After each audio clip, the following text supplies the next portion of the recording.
What's going on, everybody? Welcome to another episode of Get Off My Lawn with myself. I am Al the Geek and my friend, one Captain Xavier. It is a bi-weekly show that we have here on the World Foam Alliance YouTube channel. If you haven't liked or subscribed, please do. And don't forget to hit that thumbs up button. As always, I say, we're a nonprofit because we make no money. So the more exposure we get, the more subscriptions, any way we can monetize and make some money, please help us out. That way, you know what we're going to do? Not ask you for money. So like and share it, and then we'll keep doing what we do.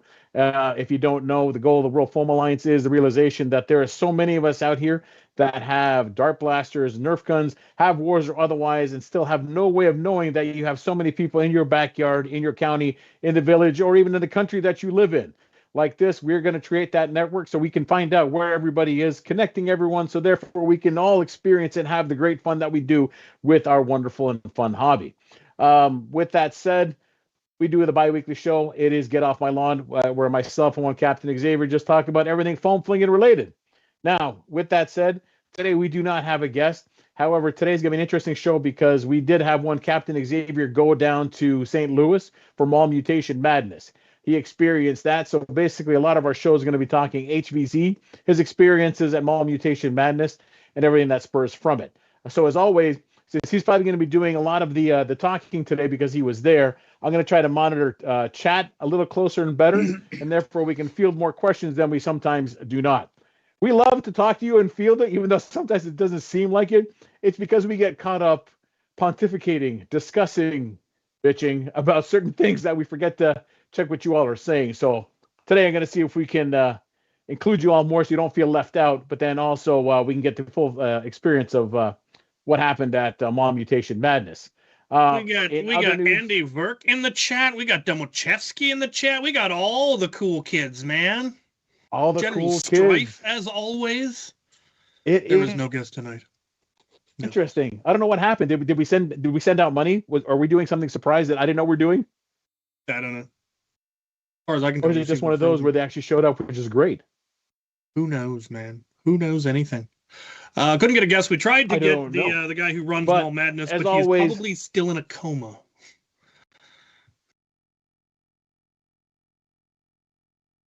Did we lose Al? General. Nope. Maybe. Did we lose me? We may have. All right, let me know if I'm back, then I'll switch. Sometimes my Wi-Fi doesn't like cooperate. Oh, there we go.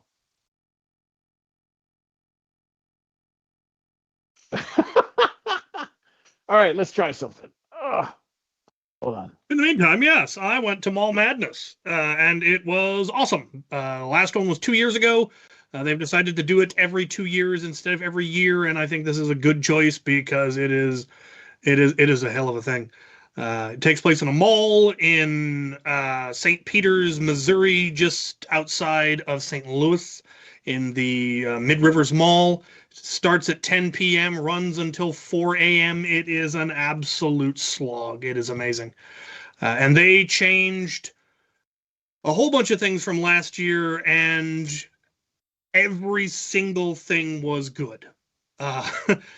We had Kyle, the guy who runs it, on the show after the previous one, and there was some discussion on how they could improve things, and it worked. In the last couple of years, I think I spent more time waiting to level up than I spent in the field. I spent maybe 20 minutes not in play this year. Wow. It was absolutely, yeah. No, they made the level up system semi-autonomous, where when you had to gather, it was all about gathering MacGuffins. So you gather your MacGuffins, and then each squad had a box that was their designated box. And you put the MacGuffins in the box, filled out the form on the box, put a little flag to indicate that you had stuff that needed to get checked, and you went back out to play. You played for a bit, you gather more MacGuffins, you come back, and while you were gone, an admin would be going through and checking the boxes and ensuring that, yep, they got everything in there, yep, they're good to go. And so you'd come back, and your squad leader would go check the box. Sure enough, okay. He would then go through and mark everyone, okay, you're all level 3, go do whatever you need to do to be level 3. And we're back out. It ran so smooth. even with squad leaders not being, fully versed in the rules or not being the strongest leaders or whatever, it still ran incredibly smooth.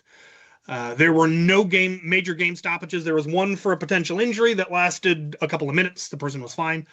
But they didn't have to reset anything. They didn't have to rebalance anything. Or if they did do rebalancing, they did it on the fly so smoothly, I didn't even know it happened. It was the smoothest run HVZ I have ever been to. Wow. There was no miscommunications. There was slight confusion about one of the abilities of one of the classes, but that was just a matter of a mod going, no, you have to do this. And they went, oh, okay, that does make sense. And that was it. They added new classes, which was really cool, both for humans and zombies. The zombies could now be hybrid classes, and there were some hybrid classes that were rough. That's what ended up getting me in the end, a hybrid class of somebody that could hit me at range, but I couldn't hit them. What? That doesn't seem fair. How does that work? Okay. There's a class called a rooter, which get a hoop, and if they put the hoop on the ground and have at least 1 foot in the hoop, they cannot be shot with darts. You have to go and hit them with melee. There's another class that can pick up darts off the ground and put them in little scoops and fling them as spitters. You can combine those and have a spitter that you can't shoot. You can only take them out with melee, which is really hard to do. No kidding. But it was there were 2 classes that just gave us the worst trouble. The other one was a tank. There was a zombie tank where they had a number of lives, and whenever they got shot, they had to take a knee, and then to get back up, they had to pull one of their lives, which was a flag. They had to pull one of their flags, and then they could get back up.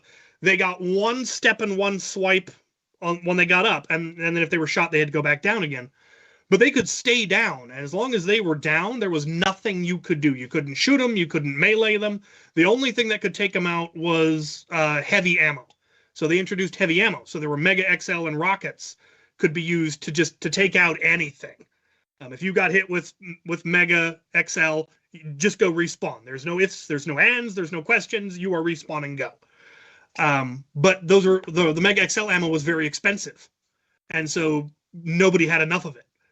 And we would have to use ammo that we had to pay for to take out the tank. The tank would then go respawn and come back with all of their lives. So we just kept getting, starved out of our ammunition. We just couldn't get enough of it fast enough. The other reason that those 2 particular zombies were a problem for the squad that I ended up in is we used the engineer ability to move the cover that they have. They put hundreds of cardboard boxes out as cover.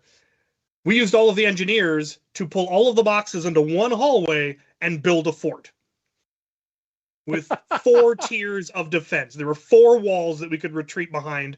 And then at each wall, there was basically a maze the zombies had to get through. But the problem was things like the tank and rooted spitters make it basically impossible to hold a fixed location, because they will just keep coming. And if you just leave, not a problem. They're rooted 100 feet that way. They can't get you. Or they're a tank, but they're way the heck over there. They can't reach you. But if you're trying to hold a fixed location, they can just keep getting closer. I like that. So it prevents that the fortifying, just in case, because obviously sometimes you're smart enough and good enough, you can create a stalemate. Incredibly valuable. One of the things we did is there's a huge super zombie called the Flesh Beast that is normally in the previous games, it killed a lot of people because it was very hard to take out. It was a little bit easier to take out this time because you could shoot the driver with Mega XL and take the beast out. But when we built the fort, we built it around the Flesh Beast. We completely walled the Flesh Beast in, so there was no way for the zombies to get into it and reactivate it. And that's why we were holding the fort, is if we abandoned the fort, the zombies could get to and reactivate the Flesh Beast. So we were defending the fort to hold the Flesh Beast in prison, basically. And it worked, but we all died. I died with like 3 minutes left on the clock. Minutes left on the final clock to make it to the last stand. We had a whole bunch. We were good. We had a whole bunch of humans that were in the fort. We had a whole bunch of medics that were in the fort. The medics kept reviving anyone that got hit by the rooted spitters. It was fine. Then a couple groups of the humans decided they wanted to try to finish the last couple of missions and see if they couldn't get to the final objective. They were never going to pull it off, but they decided to try. And so they left, and they took all the medics with them. Oh, come on. So we had no medics left defending the fort. And so when the rooted spitters showed up and started raining darts into the fort, anybody that got hit was just dead, or rather was stunned. And then in came the tanks, or in came the claws, and you couldn't defend yourself. But it was amazing. Definitely the best Mall Madness, and quite frankly, probably my second best HVZ of all time. Like I said, it ran so smooth and fun storyline. They redid the missions from last year. They were somewhat similar. There was a lot of MacGuffin gathering. There was puzzles to be solved. There was a lot of fun side quests. The squad that I was in, we decided we weren't going to try to complete all the missions. We just wanted to get high enough to unlock all of the equipment we wanted, and then we were going to defend the fort and try to, to pull zombie aggro so that other humans could complete the missions and hopefully save the world. Ultimately, it failed. But I got to be the gunner, was one of the new classes. And the way the gunner class works is every level, normally you start out as a level 1 human. You can have 25 rounds worth of ammo loaded at a time. So you can carry a dump pouch with as many darts as you want, but you can only have 25 of them loaded into magazines or in blasters at a time. You do also get a sidearm that gets 12 rounds that isn't counted towards that cap, but for your primary blaster, you get 1 mag. One mag. One magazine. As a gunner, you get 2. Correct. So for every level, after level 1, you can have another 25 rounds worth of ammo. And so on and so forth. If you manage to get 12 levels into ammo, you then get unlimited ammo. But you got to get to 12 levels. How hard But is you got to it get to 12. far? However, a gunner, you gain 2 spots of ammo every level. So you only have to get to level 6 to get unlimited ammo. So yeah, and getting to level 6 wasn't very difficult because there were lots of missions there were some easy early level missions. And so it didn't take me long at all to get the proton pack into play. And when I died, all I had left was the ammo in the hose. The tank was empty. And I think I went through. I was gonna say, which tank did you pack? The 800 round tank. So I went through about 800 rounds of proton pack, and I went through about 200 rounds, at least 200 rounds of darts. Probably more than that, because I kept reloading my magazines. When I was down, I think I was down to 4 mags out of 13. And the first one took me forever to actually empty because there wasn't a lot of zombies early on, and so I just kept topping it off. And occasionally we'd be at the fort, and someone would be standing around looking bored, and I'd hand them an empty magazine and just have them reload from the ground. But in the final stand of what they called it, the Alamo was what they called the fort.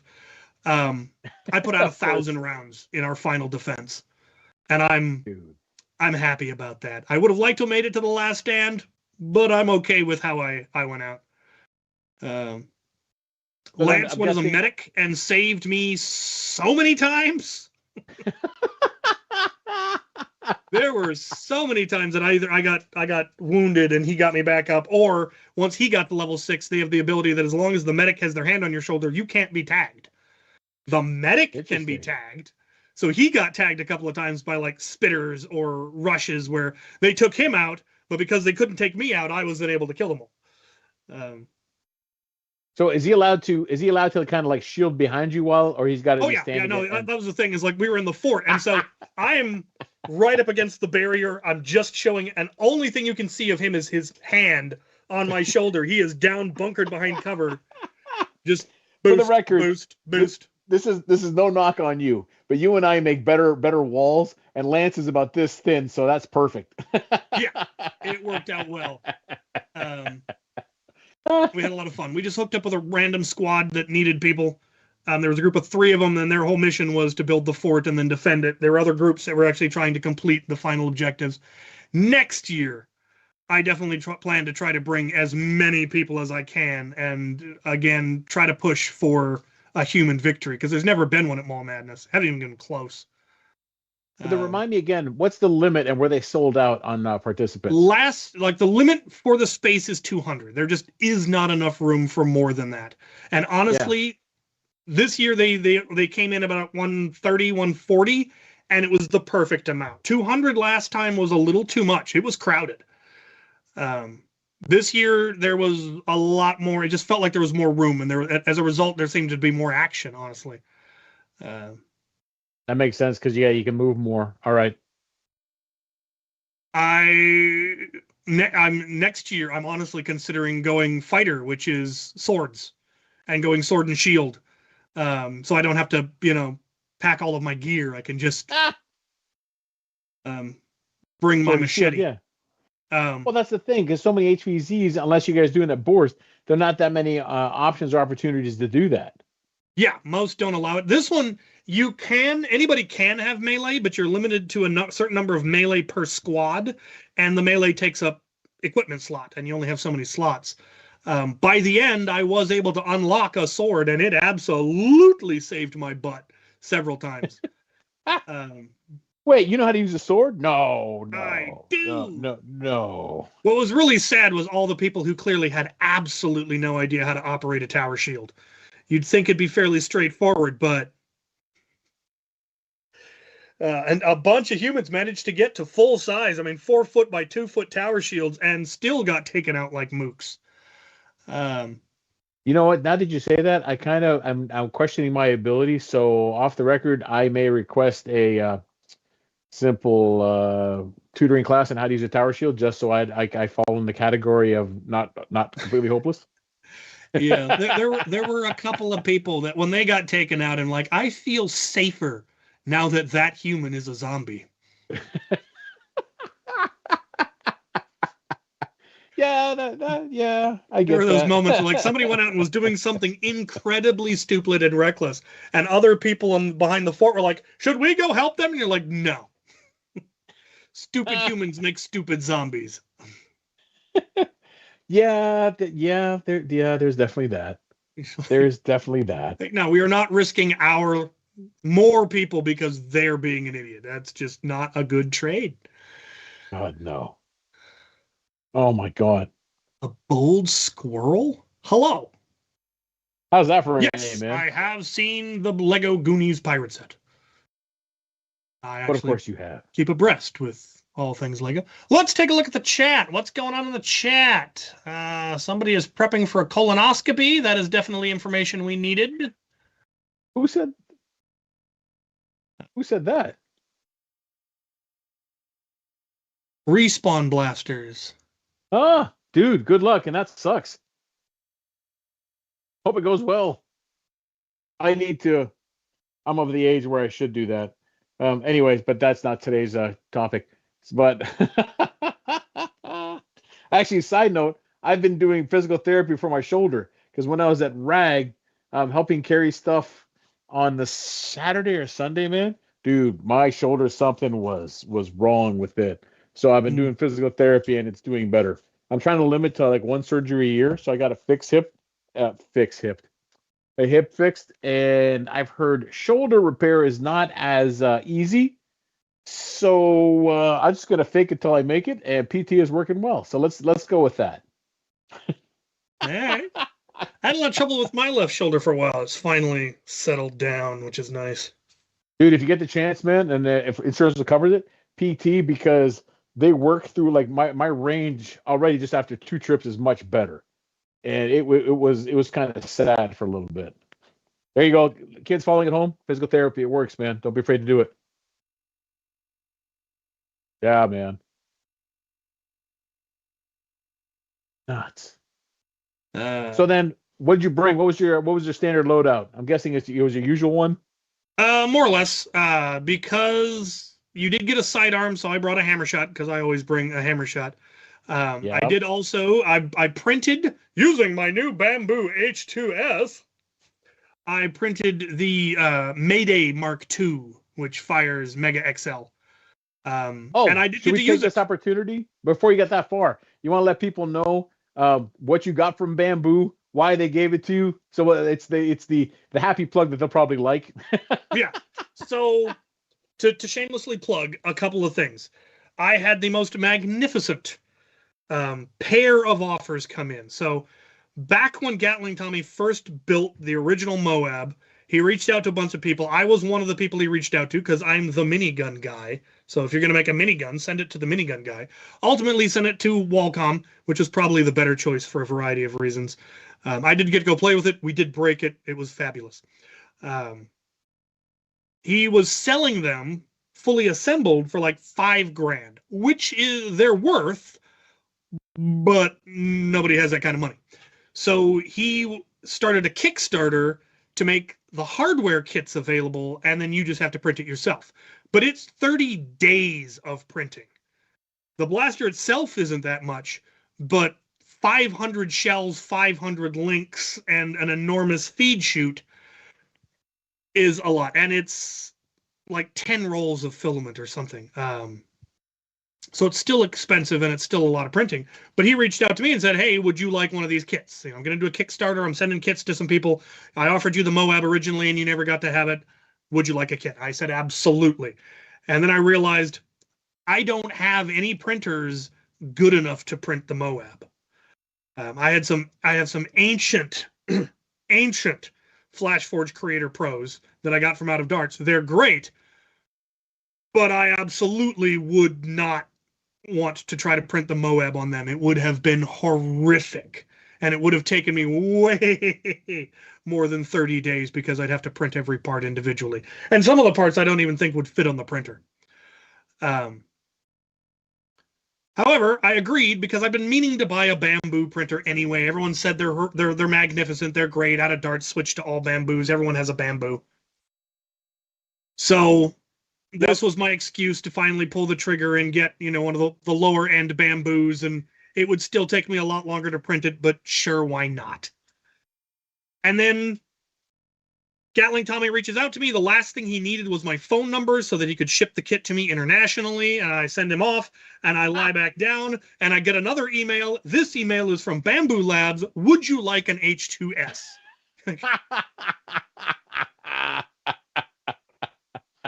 Yes. So they sent me an H2S and $200 of free filament, which if I'd been more intelligent about, might have been almost enough to actually finish the blaster, but I didn't actually check to see what I needed. And so I just got a bunch of random stuff, and then turns out I needed a lot more orange and black. And so I ordered more orange and black. Their filament is really good. Two, their filament is relatively cheap, and the more you buy, the cheaper it gets. Also, the spools are reusable. So if you buy refill filament instead of a spooled filament, it's even cheaper. And the printer knows what filament is in it. There are RFID chips in the spools. So you put the thing on there and it sucks in the filament and then it says, this is orange PLA, hurrah. It's also smart enough to know, you have 2 rolls of orange filament. When this one runs out, I'll just switch to the other one. Which is just magnificent. The other beautiful thing about the whole thing was the kit. So he sends the hardware. Every part is bagged and labeled. Wow. All of the parts are very intelligently labeled. And if you're printing on a Bamboo, he sends the Bamboo project file. So you just double click on that. It brings it up in Bamboo. You click a plate, you hit slice, you hit print. No other prep necessary. You don't have to fill out the plates. You don't have to organize stuff. No, just click the plate and hit go. Tell it which colors, which filaments you want. This designed for old dudes that don't want to learn new stuff. Just show me the button to push. I love this. It is fabulous. Yeah, it's all in Bamboo Studios. And then he has a build guide for each milestone. So he designed it so that you can build it in 3 major steps. The first is clip-fed, crank-powered, like an original Gatling gun, which is really cool. And you have a video on that. I've seen it.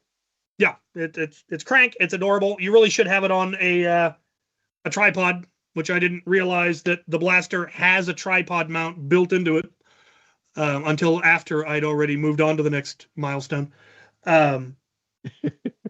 Milestone 2 then adds the delinker. So instead of being clip-fed, it's now belt-fed. But it's still crank-powered, but now it's got the delinker. And you just have to take 3 parts off of the original blaster and put the delinker in their place. So you take what used to be the clip shoot and replace it with a delinker feed system. And it then delinks and feeds in, and and again, crank powered. As fast as you can crank, it can fire. The blaster is definitely capable of firing faster than you can crank. The final stage, you add the motors, and it's now a brushless motor. It's a big old honking brushless motor. It's got a 2-set planetary gear system, insane amounts of torque. And the blaster will fire up to 3,000 rounds a minute, which is 50 rounds a second. That is nuts, man. That is just as nuts. The build guide, he's got video on exactly how to do it. Every single step, every screw, everything. It's super easy to follow. It's in all 3 stages. He explains, take this off, put this on. He did do one thing that first I thought it was weird. It does have extended barrels now. The original Moab didn't have long barrels because they don't actually serve any purpose because it's not a sealed barrel system. It's just firing from the shell is the entirety of the breech. So there's a limit to how much power we're ever probably going to get out of it because of how short the barrel is.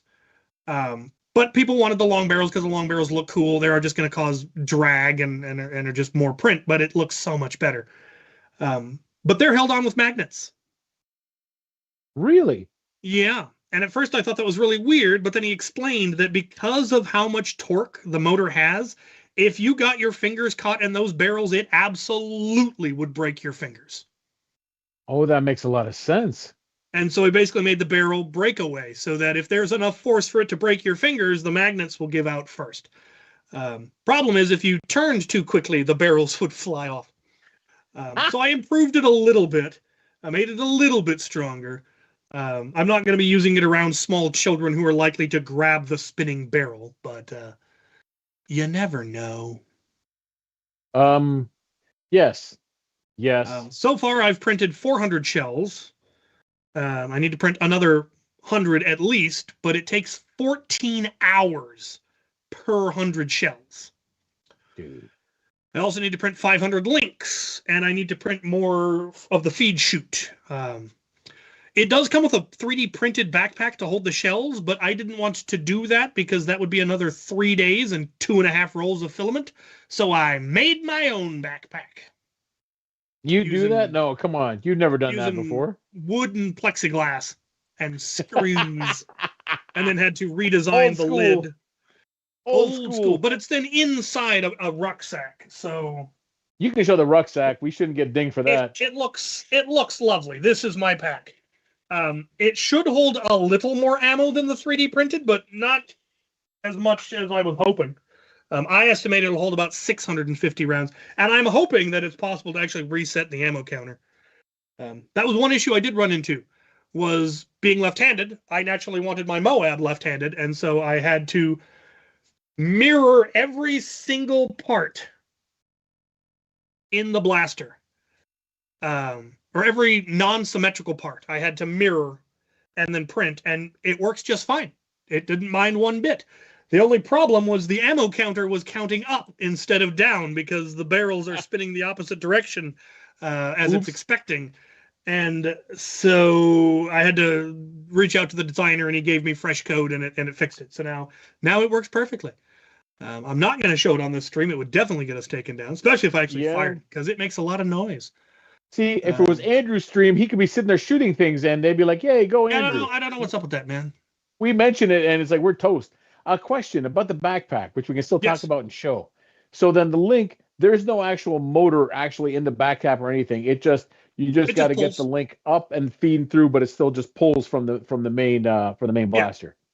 Okay. Yeah. Once you get to the point that the belt is in the chute, gravity is trying to empty the backpack. Okay. Because the chute is longer than the backpack is deep, so there's Yep. more weight on the chute side, so it's not going to hamper it. Plus, remember, obscene amounts of torque. Seriously, that is nuts, man. So then that way, when you build the backpack, you just need the space. It's not like you have to have dividers or anything like that. As long as you can get the links in there to sit properly, Yeah, that and that's the determines how much one you can thing get I'm in. not sure is mine is it's a little bit wider than his, and I'm hoping that won't cause it to. I don't think it'll have enough movement to actually jam in any way. But we'll find out. Worst case By how scenario, I take the much? backpack down, plane some boards a little bit, and put it all back together. Oh, is yours smaller or bigger? Did you say Bigger. the Mine's depth? just a little bit bigger, but I tested it and Okay. it seems to feed. But we'll find out when I put 400 rounds in it. Yeah. Naturally, the video everyone is going to want me to do is Moab versus Tyr, and that will be a video that will be done and might go differently than many people expect. Oh, you already have ideas, I guess. Oh, having played with this and having spent years playing with Tyr, I have most of my thoughts. I do still need to repair Tyr from when Hixie broke it. And Does that mean you? it's not an insignificant process to get Tyr opened up just so you can put the motor back on the post. You just gave me an idea since you called out Hixie. Does this mean me and Hixie got to come out in the spring where me and you get to hose Hixie with both of them? Yeah, there you go. There we go. Comment in the chat. Who wants to see myself and Captain Xavier hose Hixie with Tyr and with the Moab? Please send all checks payable to Captain Xavier, and we shall make it happen. No, the Prometheus is not Tyr. This is Frigga. Tyr is up there. Minigun. Yep. Yes.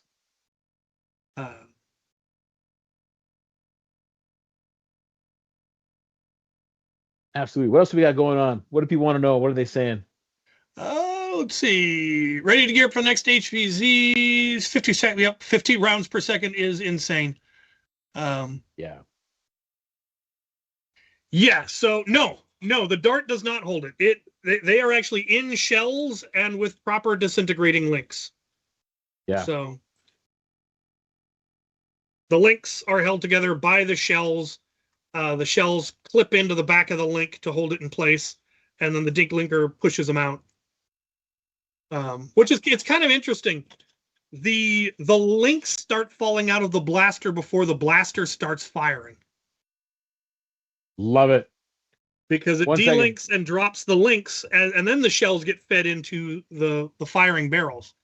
And it is technically an AEG or AEB. Technically, it's 6 AEBs. Because each barrel has its own plunger tube and its own spring. Oh, wow. So it actually does fire out of it's not firing through a center barrel like Tyr does. It actually fires out of each barrel like a minigun does. And that's why you get the volume of fire. That's how you're able to do that. Man behind the curtain wanted to point something out to us. You can't hear, but we can. What's up, buddy? Infamous. The Infamous. There are no easy mods for the Infamous. There are only complicated mods. But there are mods. You can increase the rate of fire. You can increase the FPS, but you have to separate the ammo loading system from the firing system, which can be done. It's just a matter of making them two separate circuits and having two sets of batteries, one for the reloader and one for the other one. Or you'd have to put in something like a buck converter to keep the voltage low enough on the reloading system so you don't overload the reloader system, because it does have green board, and if you put too much current through it, it'll pop. So you've got to keep that and too much voltage through it. So you have to keep that at the lower voltage, and then you can increase the voltage on the rest of the system if you want better wheels or motors or a higher rate of fire. Cosmetic mods are easier. Yes. Tyr was originally an Air Warriors Punisher, though there's relatively little of the Punisher left. The barrels have been completely replaced, designed by a different crazy German. There's a lot of that about. No. Yes, What? the barrels rotate, No. and it's terrifying how fast they rotate. Yeah. And it does If you haven't fire seen a out of the video- barrels. If you It haven't does, seen a in fact. video, yeah, man. Flux just did one too. Yeah, Flux has one. I have one. We're definitely going to do some collaborations. Moab versus Moab in the arena would be just amazing. I need to figure out a good way to hang a laundry hamper off the bottom to catch the shells and the links. I was gonna Because say, otherwise it's a nightmare to clean up. It is never such a mind that. horrifically impractical blaster, and I love it. 2 Moabs in your arena. Never mind, like if someone's got to pick it up or clean up. Otherwise, people are crushing everything as they're running through it. Or never mind, like just wiping out because it'll be more detritus than grass. Yeah. No, there is no, unless you're catching the shells and the links, there is no practical way to use the Moab. And there really isn't much of a practical use for the Moab anyway. But there are some very specific niche cases where it would just be absolutely amazing. Juggernaut kind of things. Last stands at an HVZ. There's places you could use it, but you wouldn't just use it normally. One, it only gets about 80 to 90 FPS. Because it's firing out of a super short barrel. And it's firing full-length darts. And you're firing... Oh, you could take the barrels off and probably get a little bit more FPS out of it. I have an idea. What? Especially in your arena, because the size is sufficient for 80, 90 FPS. Never mind when you get the tower or one of the containers for a raised thing, and you put that on a mount center stage with a Moab, and you can just hold, and right there you can have a bag to catch everything. So it'd be an interesting gameplay where it's like, it could be almost something like Squid Games, where all of a sudden it's like, green light, and you just start lighting up everything. I actually got to do something like that at Afterworlds one year. They had a tower, and I was in the tower with the dual-armed flamethrower. And there were people down in the arena, or down inside this fort, closed off, and they're trying to solve puzzles. But in the gun ports of the fort were crew guys with red flashlights, and if they saw movement, or they heard something, or they were detected, they would turn the flashlight on, and as long as the red lights were on, I was just hosing everything. Never mind. It was a lot of fun. Oh my God! Never mind the fact. So again, this year I did my first rag, and I love the boss at the end where it's just, again, this year's was a train, but at the same time, having like a train with 2 Moabs and enough shells printed where you're just hosing off of the train. Yeah. The thing is, you know, that sounds cool. There's just one problem. You have 10 seconds of fire. Like I said, and then you're out of ammo. Unless you turn the rate of fire down, which it can go as low as 500, and then you've got a minute of fire, but you're still going to be out of ammo really, really fast. And it takes, I will be doing a whole video that's just how long does it take to load 500 shells? Because I want to know, because I don't want to exaggerate, say that takes 3 hours, or, you know, say it takes 20 minutes and it actually takes 4 hours. I don't know. But by yourself, it would take a very long time. Whereas a proton pack, you can refill with a bucket. Yep, in less than a minute. It all depends how long it takes you to unscrew the reload.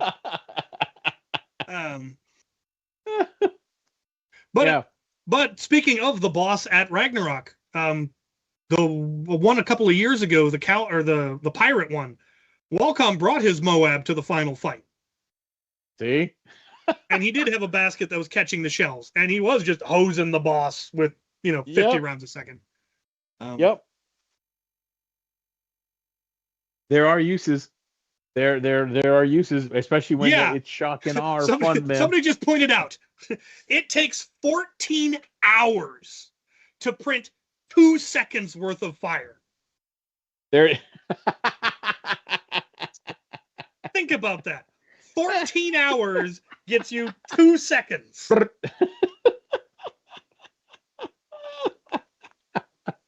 But it's a fantastic 2 seconds. Oh Oh, it's a glorious 2 seconds.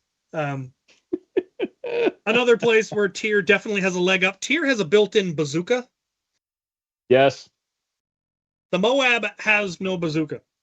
It doesn't even have any Picatinny rail for me to mount a bazooka. Yet. I was waiting for that. I was waiting for the caveat. It gonna. Oh, the other thing, I didn't know this about the Moab. It has burst. Really? It has burst fire. You can set it to 12 to either 6 or 12 round burst, which is part. Wow. The thing is, it's not as the Moab is not a snappy blaster. It takes a little bit for the motors to spin up because it can't go from 0 to 60 instantly. It would break itself. So it does have to slowly spin up and then it gets fully up to speed. So it starts going, and that's 12 seconds. And that's 12 rounds. Son of a bitch, but still.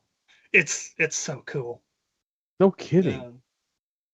So yeah, the kit, building it was so much fun. It is it is not actually a complicated blaster. Really? Compared to some of the other blasters that I've built, it's really not that complicated. One, because of the kit, there is no soldering. Everything is plugged in with pins and jacks, and there is no wrong. You cannot do it incorrectly because there's only one way to put it, and each jack only fits in one spot for the most part. There's a couple where you might be able to get it backwards, but he makes it very clear which way is which in the video. But there's no soldering. It's completely ready to go. Just plug everything in. The only place you even might need a soldering iron. Yeah. The only places where you even might need a soldering iron is there are a couple of brass inserts that you need a soldering iron to heat them up and put them in. But if you don't have a soldering iron or you don't want to do that, he has those same parts, but that don't take brass inserts. They can just thread in. But the problem is it's going to chew up the thread and it's eventually going to, wear out. But he has that option that if you don't want to put in brass inserts, here's the same parts, but with no brass inserts. So I didn't check. Does he advertise the fact that it's a non-solder kit? Because I think that it's huge and would help the Kickstarter. I don't know. I will definitely be bringing that up in my final when I talk about what it was like to build it, because it was so fun. He provides all of the bits that you need for like a Lego bits. Kit. You got everything right there. Every single thing. They even includes the files to print a screwdriver. Which I didn't realize that's what it was when I printed it, because I have screwdrivers. I didn't need it, but I printed it all anyway. Because it's a file, it's like, oh, maybe it's something I need. Yeah, I thought, okay, I need all of these tools. Okay, well, I'll print the sheet full of tools. It comes with a 3D printed wrench, 3D printed sockets, 3D printed, and then he provides all of the sockets for all of the different screws and bolts and whatnot. Print them or the actual metal ones he gives it to you. Yeah. The sockets. Yeah. There's Holy cow, man. 4 or 5 of them in there. This is so worth all of it. Good. Wow. Yeah. So there's like 4 or so different ones for the various screws and grub screws, and vast majority of the blaster is held together with with 12 millimeter 3M screws. And generally, I'm not a fan of when people screw into PLA. The problem is that most people, when they do that, are either using Nerf screws that aren't very long, or they're using 3M bolts rather than 3M screws, which 3M bolts are a very fine thread, and that's going to tear out of the plastic. The 3M screws that he uses and the way that the thing prints, the head of the screw will break off before the thread gives out. So it's got a nice coarse thread on it then. It's a coarse thread, and they're long, and they go deep into it. There are places where he even has them going in at an angle just so you can get more material, where it would be shorter if he put it this way, so he goes at an angle so he can put a longer screw in. It's such a clean build, and it's so much fun to actually build. Just watching the engineering of how a minigun works. of how, you've got the main cam that's got the plungers on, or the plunger catches on bearings, and as they rotate, they automatically get pulled back, and when they get all the way back, they automatically release, and then they move forward again in just a cycle. Just click, click, click, click, click. So every sixth of a rotation, it fires another dart. It's like, do we know of his background, if he has an engineering degree? Do not tell me this is something. No idea. He must have something, or is he just that ADHD, which is why this is happening? Like, come on. Domochevsky gets it. Coarse threaded Torx, the good stuff. Yeah. I don't know about. I was gonna say self-tapping wood screws. I don't know about self-tapping. Well, every time I think self-tapping, it's metal screws. Wood screws are wood screws, coarse wood screws. They're not self-tapping. You just lean into it, and away you go. It goes in. But I get what he means. Yeah. Yes. I've got this right here. This is a self-tapping wood screw. It's got I get little cutting bit. But I wouldn't use it on plastic. I used these on the backpack because my backpack frame, or the tank frame, is wood. So then let me clarify. It's me. Just because I'm so used to self-tapping, I think of the metal ones with the actual blade on the end, even though you are technically right. So yes, we're on the same page. It's just in my head when I hear self-tapping, I think of the metal ones with the different tip. Yes, as Domochevsky says, there is a certain appeal to seeing shells fly. It is just cool to see them just come pouring out of the bottom of the blaster at an absolutely obscene rate. And then you have to clean it all back up. Again, it's great if you don't have to go anywhere, but if you have to take a step, you're going to shatter your links, you're going to break your shells, you're going to slide. It's ridiculously impractical and magnificent. I think. But it has also inspired me to make an upgrade to tier I've been meaning to make for a long time. So I'm hoping to get that done by the end of the year. I need to reach out to 3D Printed Solid about some stuff. Oh, is this playing into possibly your final end of the year build? Yeah, possibility. Okay, that's the hope. We'll see. Nice, man. I need to do a few more videos on this. I need to do the stage 3 or the milestone 3, and then obviously once I manage to get all of the shells printed, there will be a lot of firing footage and also a lot of footage of me reassembling belts. But I've got several more days of printing at least, because I've got at least another 100 shells, probably 200 more shells, 600 links to print, and I still need to print twice the length of shoot, which I think each third of the shoot that I've printed so far was 8 hours, so at least another 24 hours worth of shoot printing. I'm wasting time right now. I don't currently have anything printing because it finished just before the stream started, and I didn't want to run out. I'll probably here in a minute run out and get another print started, so I'll have more links. In other news, yes, tell us. Root beer. Root beer. What do you mean root beer? There has been much root beering in of late. So you remember, upon this very show, I set out to acquire more root beers.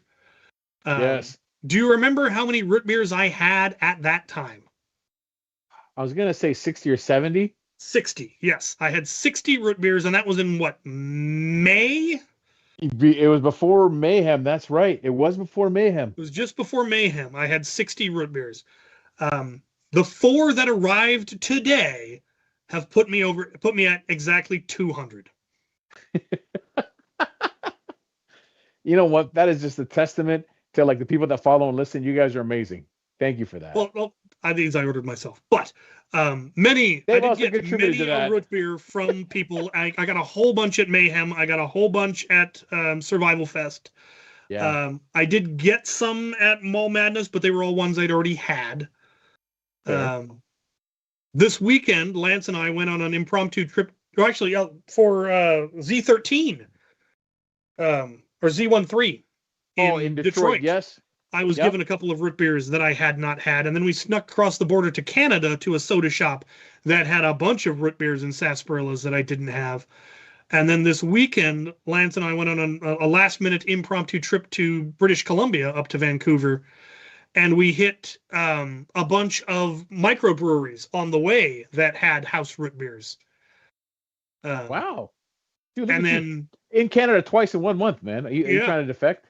They asked us some, and they're like, so what had you in Ontario last month? Like, what brings you here? Root beer and Lego. What had you in Ontario? Root beer and Lego. Root beer and Lego.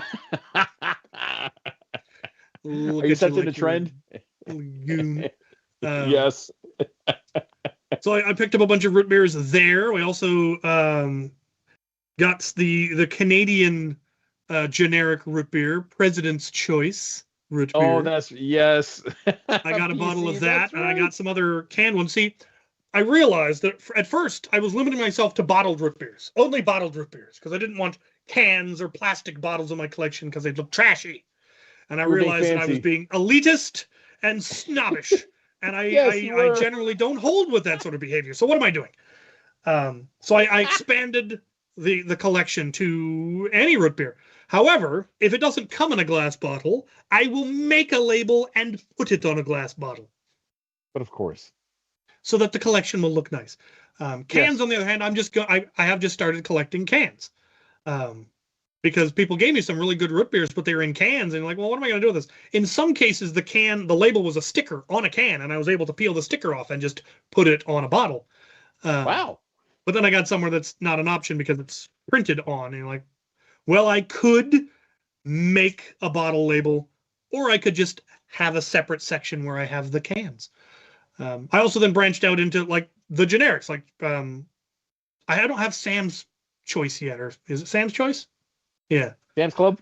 Sam's Club. Yeah, I don't have the Sam's Club yet. I did get the dollar store, the Dollar Tree, Dollar General generic, which is Clover Valley, and Signature Select Safeway's generic, and made bottles for them using their labels. Yeah. Was able to just take the label off the plastic bottle and trim it down and glue it to a bottle. Look at you, fancy man.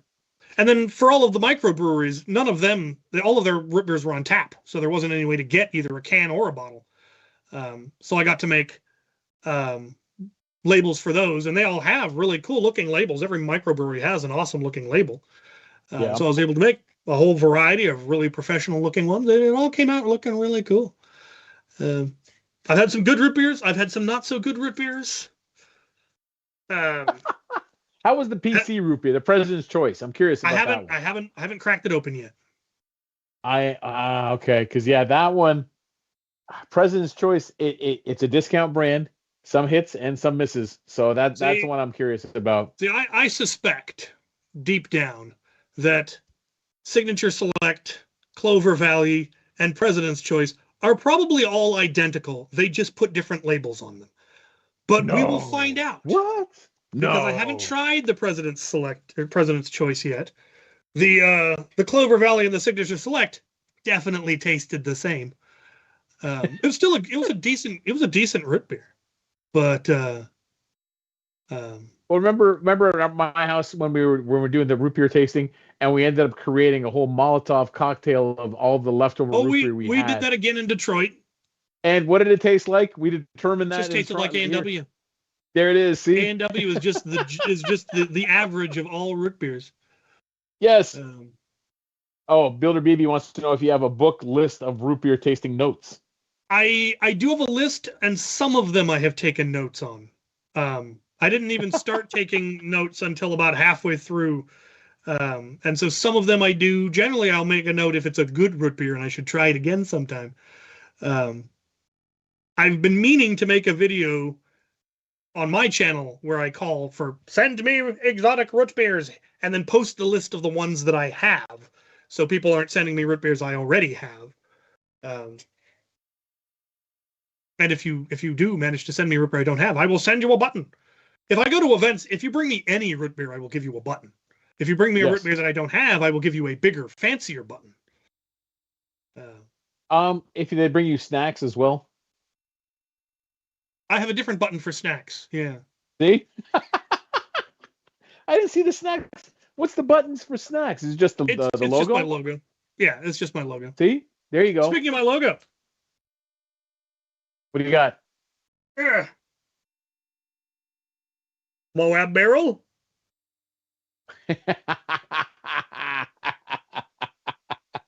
But of course it's there. Of course. Oh, here we go. Have you tried maple flavored Spreckers? Yes, I've had maple Sprecher. I've had the Canadian maple Sprecher. I've had at least one other maple. The Canadian one was absolutely horrific. The Sprecher and the other one weren't bad. Oh, there we go. I do remember Slice, and I did see that it's coming back with a root beer flavor. Root beer flavor Slice. Send me one. I like what Andy work. So yeah, we have Germans and we have Australians, and I think Domo is still barely awake. Andy Work says I tried sarsaparilla once, tasted like fly spray smelled.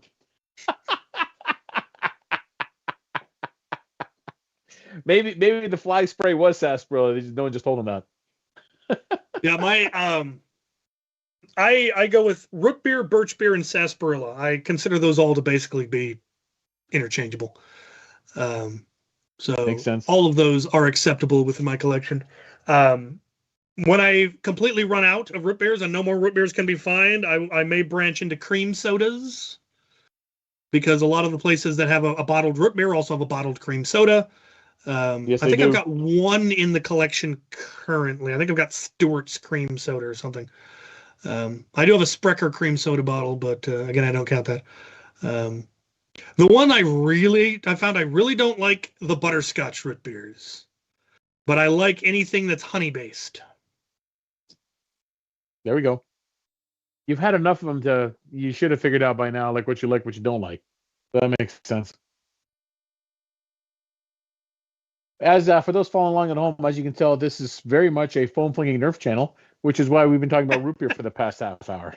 Yes, and I'm now going to try if I can. Oh, I need a bottle opener.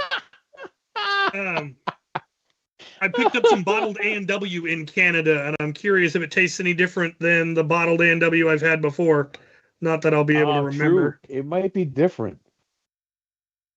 I don't know if it's French or if it's just French Canadian, but all of the root beer bottles from Canada say root beer and rancinet. Oh, there you go. Domo is saying, he goes, it reminds me of that time he sent you snacks, including Ahoy Browse cubes. I've heard the story behind that. That was good times. We ended up I got sent snacks from Germany and snacks from Japan, and then we had lasagna for dinner and played Carcassonne on the live stream, and we referred to it as Carcassonne and the Snaxis of Evil.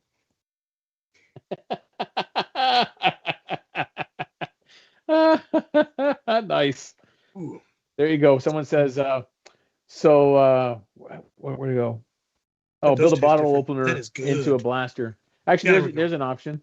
Put a bottle, figure out an attachment, print it out to stick on the bottom of a blaster, so it's your traveling bottle opener. Oh, you know what? Blaster charm, bottle opener. There we go. Red creaming soda. Red creaming soda, you say? Sounds like, I guess that's what cream soda is. Just a weird name. Then again, they probably think we're weird. Barks has I think it's a cherry cream or a raspberry cream. Quite good. Did they really? Yeah. Interesting. I shot a king in the back for a 12-pack of it once. Well, see, of course you did. I mean, I'd have done it for free, but the bishop was offering a case of red cream soda if I'd shoot the king in the back, so I did. All right, now we're way off topic. Let's bring it back on topic. So let's bring it back to Nerf. All right, so let me touch upon something that I wanted to talk about just quickly. So as everyone knows, Maryland Mayhem is happening next year. There are going to be changes to it in terms of location. So obviously, because of understandable security upgrades and increases that's happened at UMBC, they can no longer have dart blasters on campus, but a new location is pretty much secured. So that is one thing taken care of. Second one, an announcement happened, I think, earlier this week, where it's UMBC will no longer be involved in the HVZ.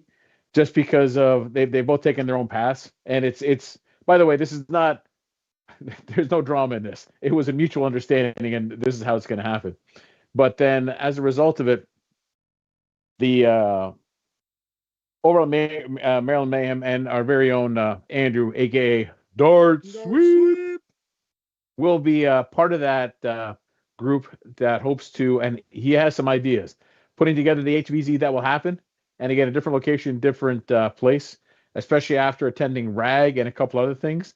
So they are very excited to be putting together the HVZ for Maryland Mayhem. Do I have details on what it's going to be? No. Even if I did, what I tell you now? No, because they didn't announce it. They'd be like, shut up, Al. But the best thing is I don't know anyway, so it doesn't matter. So I can't leak anything anyways. But two things I can confirm. The HVZ is happening. He has plans, so they're hoping it to make it even bigger and better than it already has. And also, again, for those that were wondering or haven't heard, Maryland Mayhem is going to be at a new location, but they have secured the location. And I think dates or otherwise are coming out. So, well, there'll be more information. Yeah, don't call me out on it. Don't worry. More info is coming. The wheels are turning, and we're excited about it. And I should be able to attend. Originally, I thought I was not going to, but it turns out I will be, just because I will be going to Europe. But anyways, more on that as it's announced and comes. So I will probably be there, especially since it's in my backyard and I'm out of excuses. Plus, I like them, so I should go. Let's see, what do we got? How would you put a Rapid Strike pusher in a Moto Blitz? So I would open up the Rapid Strike, take the pusher out, open up the Moto Blitz, and put it in. And then I would secure it with screws. Probably have to do a lot of dremeling to make it work. Self-tapping wood screws, the only screw to be used in Earth. Exactly. Regulator with a mag holder stock. Yeah, it's a perfectly good primary. Yeah. Oh my God, yeah, absolutely. Regulator's a great blaster. Picked up my first Nintendo controller. Oh, Andy worked at, yeah, if you want to try to send a bottle of that red cream soda from Australia to here, you go right ahead. I suspect it will arrive soggy. Or you could bubble wrap it, foam wrap it, put it in 2 different boxes and give it a try. And then be something stupidly expensive where I'm sure there's got to be someone here that sells it. Yeah, it'll be. I already have a bottle of this. What are you talking about?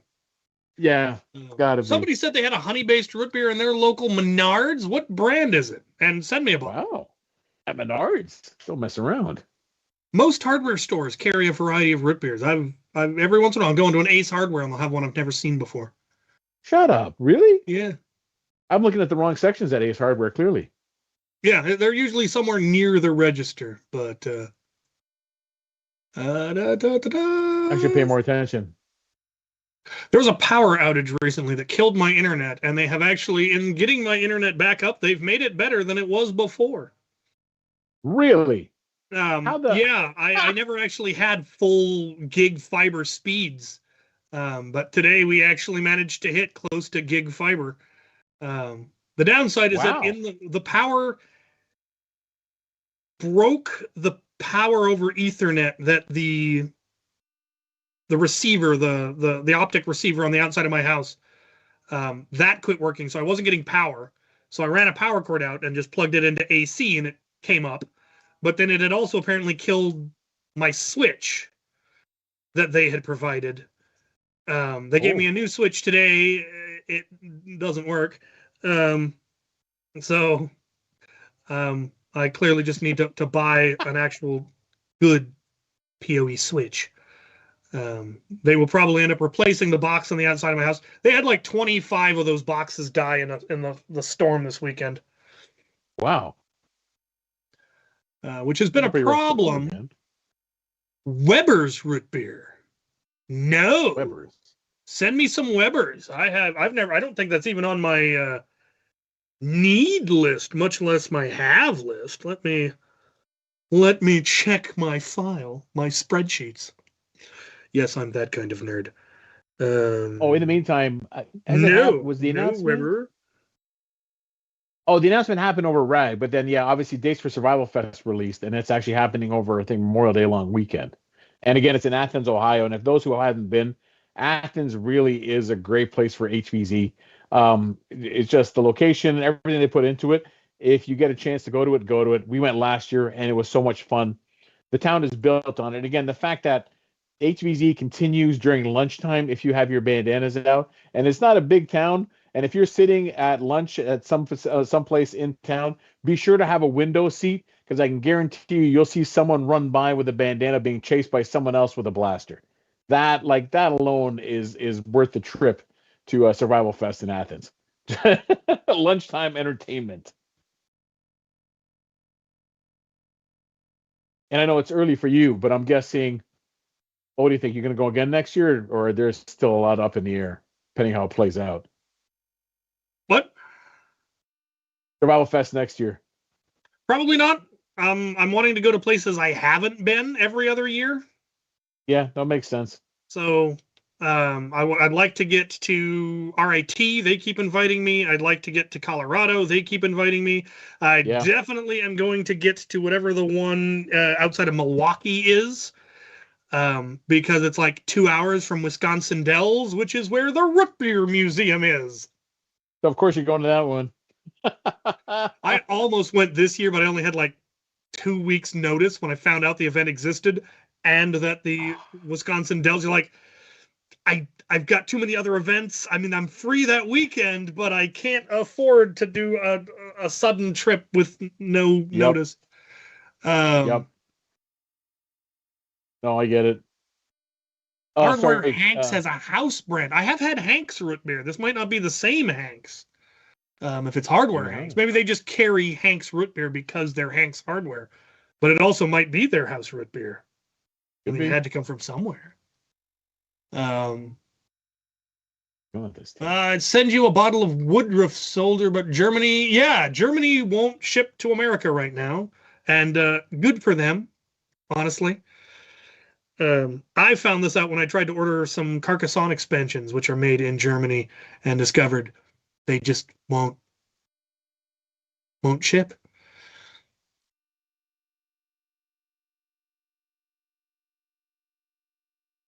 A Weber, give me a bottle of Weber's. If for some reason next year, when I'm in Croatia, if there's a Croatian root beer, I'll tell you about it. I have my doubts, but you never know. Europe's not big on root beer. For them it tastes like medicine. Or like Andy said, like Australia, like fly water. So yeah. Here's one that I would love. All of you, I want you to keep your eye out for this one because it's been sold out everywhere. I had a bottle coming, and then it was apparently sold out. If any of you can get your hands on the Fallout Nuka Sunrise Sarsaparilla. Oh. It's supposedly limited edition, and I cannot find it. So I don't know if it's like GameStop or where you can find a bottle of it. But if any out there can find me a bottle of the Fallout Nuka Sunrise Sarsaparilla, I would be eternally grateful. Yes, please. Still trying to get my hands on Squamscott root beer. Also sold out everywhere.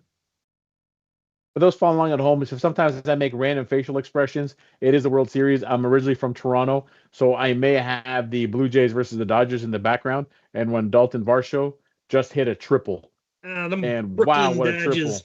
But you don't see that often. So if I'm making, they are. But that's why if you see me making faces, that's what that is. It's not because I've had a stroke. Well, I wouldn't rule that out just yet.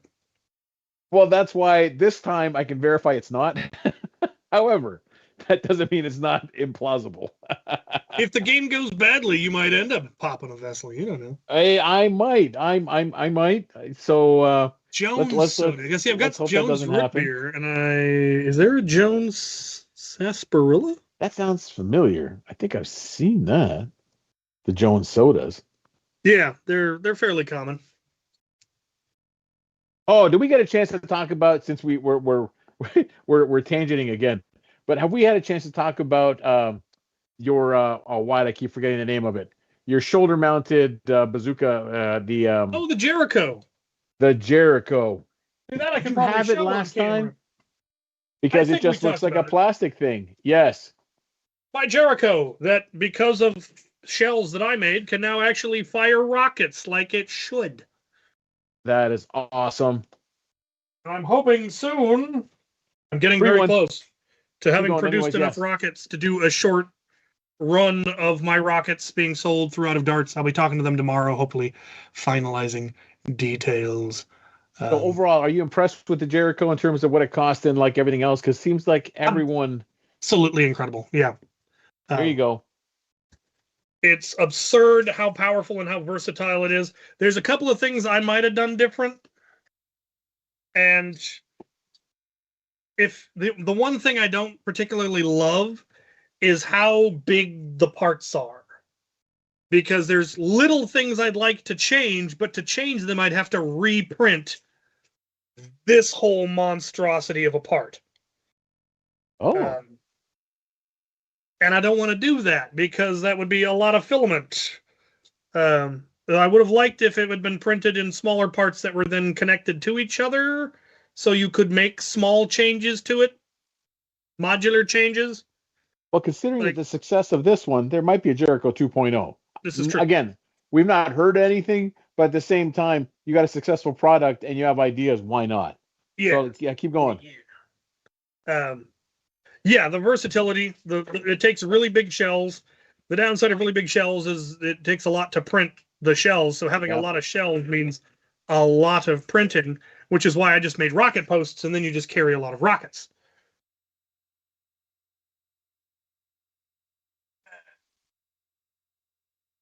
I've got a blaster. I can't talk about it. I'm not supposed to talk about that one. Never mind. Don't talk about that one.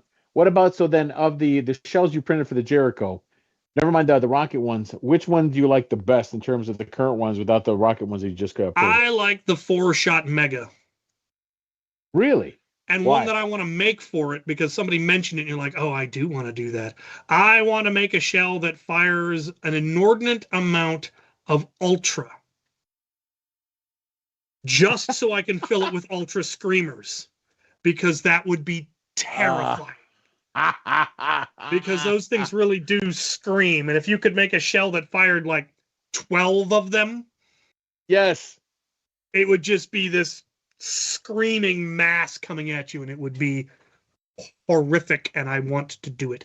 I assume someone's already made an ultra shell. I just need to track it down and print one.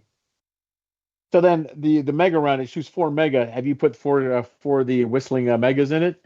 No, I put actually I don't remember what kind. I think I put Mega AccuFake because that's all I use. Try the Mega XL just to see 4 whistling ones what it sounds like. Yeah. Maybe not as impressive as that many ultras, but still. No, the ultra screamers live up to their name. I think that'd be cool. What do we get? Yeah. I have been inspired by the bazooka pistol because the internals look to be infinitely reconfigurable. It would just be a matter of possibly extending some hoses or extending cables, and you could put what's in that pistol grip into whatever else you want to put it into. Are you talking about the Drain Blaster bazooka one that you just jerry-rigged for rockets? Yeah. Because it's self-pumping. Yep. It's got its own recharging cable. And then it just has 2 buttons, an on button and a fire button. And there's some stuff I've wanted to build, and I was going to have to do it the hard way, like my self-pumping Titan. And this would make it a lot easier. We should give credit where credit's due. You want to tell people how that came about? I got it from some guy we had on the show whose name I don't remember. Paper Skeleton. We had him on, and you guys were talking about it. Skeleton. That's the guy. I sent him a rocket, and he tested it, and it worked at 75 psi. So my rocket design is solid. This is what I love about this. So again, if you have an idea, don't be afraid to share with one another because it's amazing. Like it was one. You know, it'd be cool to have like a rocket blaster with a pistol. Yeah, you know how that conversation went. And all of a sudden, what happens within a week or two? He gets a rocket, he gets a blaster, and now here we go. Opportunities are endless. Yep. And he's designed a shell that can be put onto it that gives it Picatinny rail, a reverse Picatinny rail, so you can use it as a foregrip. So you can have a bazooka master key, as one should. that fires a rocket larger than a Titan rocket. So are you going to put that on the Moab? I would that's what I'm thinking about. Like, I won't use, that's why I want to reconfigure it. So that I can put the button to fire it somewhere convenient, like on the carry handle or near the carry handle, like on tiers where it's the button on the side of the carry handle fires it. I would like to find somewhere on the Moab that I can mount a button and then probably have a jack that will plug into the pistol thingy that I attach. And that would make it doable. Similar, I've got a similar setup on the smart gun where I can attach something that just needs a button to fire it. And there's a jack that I can plug into on the carry handle of the smart gun that allows me to activate it.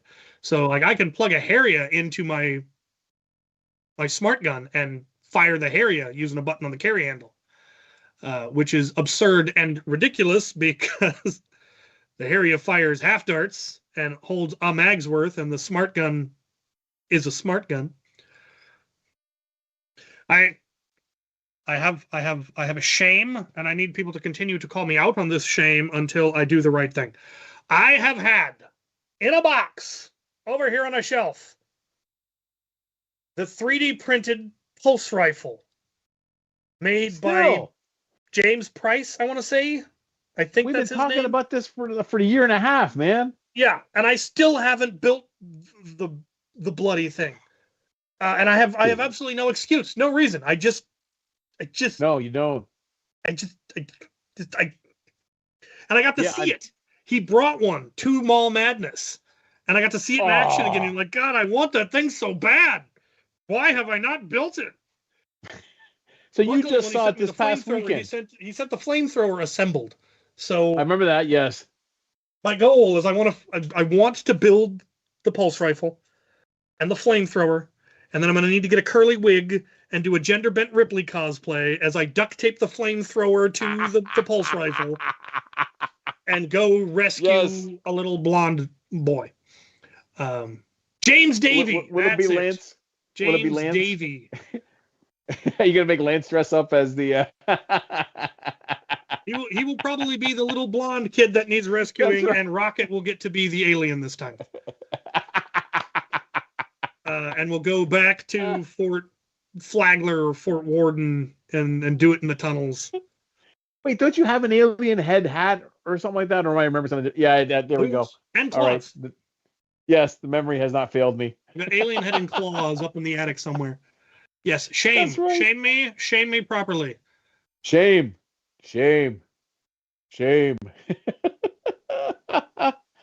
Awesome. Thank you, Aftershock, for the correction.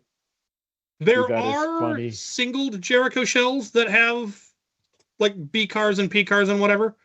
Putting it on a regular multi-shot shell would be silly because the whole point is that it sends a cloud and that you just can't miss. But there are people that have definitely done singled ultra or singled Mega XL. Single dart would be dangerous. Genuinely dangerous. Just a little bit. But I do kind of want to make a long barrel. I think I have some Mega XL barrel material. It's not particularly long, but I could make a shell with that. Absolutely. Low-tech regulator mods. Cosmetic. That's all you're going to get. I mean, if you want to, it's a high-tech blaster. If you want to get more performance, you have to go high-tech. There used to be, as I think somebody mentioned, a drop-in upgrade kit that would let you take lipo. That was magnificent. It tripled the rate of fire and actually made the select fire really, really good. But other than that, there are no easy fixes. Anything you try will probably burn out the board, and then you'll have to replace the board anyway. The easiest low-tech is just going to turn it into a rapid or a hyperfire. You just take out the smart board entirely and just hook directly to the pusher motor, and now it's full auto only, but you get a lot more rate of fire out of it, and then you can go to lipo. But yeah, no, it's too high-tech of a blaster for low-tech solutions. Someone got tagged at Blitzfire with a single shot, half Mega XL from a Jericho. It was welty. Yeah. Half Yeah, it would MXL be. from a Jericho. Um, It was welty. yeah. No, there were people getting pegged with just the mammoth at point blank. That were getting big old welts. I can't imagine who allowed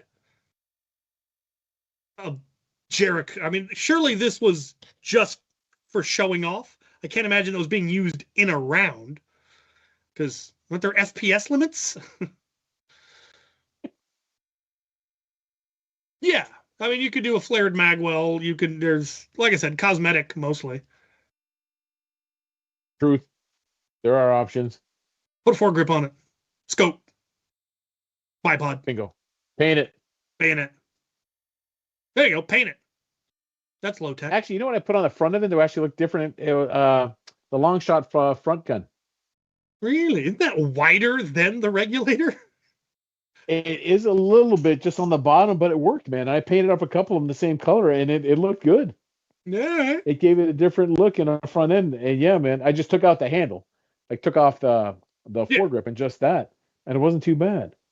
If you check out my Instagram years ago, it's somewhere on there. Somewhere. Of course somewhere. they did. Yeah. It's always somebody willing to get a welt just to show off how tough they are. There are many. Yes. I try not to. I'm good. I see a doctor enough already. I like to keep it to that. Root beer, rock candy. My God, man. We gotta go My check your blood decadence sugar. knows no bounds. Isn't that the truth? Holy cow, man.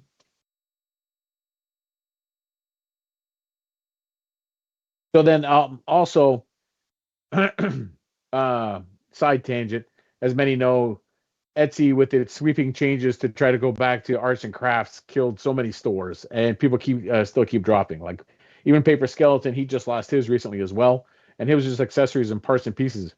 Mine got killed in July, and so I've been trying to pivot to figure out something else. But anyways, I have ideas in the hopper. I'm gonna go start that print. Go start that. There you go. Perfect. I have ideas in the hopper where my stuff will be available again. It just we're still working out details for it. And am I going to share it? No, because it's not 100% yet. Anyways, working out details where my stuff will be available in some form of shop form. But also in the meantime, as always, just following me on Facebook, Instagram, or in my socials. Send me a message. I still make stuff and sell it. I just don't have the format like I did as I pivot to find other ways of peddling my stuff, my craft. My crap? No, not my crap. I try not to make crap. But yeah, that's just been the well, you all know. It's they did it for whatever reason they did it, and they axed a lot of shops. And so, yeah, am I bitter about it a little bit, but it's all right. And there we go. See, Domachevsky, my store got axed as well. So same thing. It's and the thing is, when it happened, all right, now I'm getting a soapbox. Now I'm ranting about it. As it was progressing and happening, every time I asked why, I would say like, well, tell me why. Well, they just read the article. Yet the article, I feel like they've been updating as they go, and I feel like they update it as they ask you, and then say go read it, and you're like, yeah, that was here now, but this wasn't this clear a few weeks ago. And like there were situations where I even got in with the chat with an actual person, not just a chat bot, in terms of clarification on what could pass. And I finally got him to stop saying read the article, but was able to politely corner him to like answer the question. And the simplest explanation was, when you guys are killing like listings before the store got killed, I'll say, all right, look at these two listings. One was for a painted seagull. One was for a painted harrier.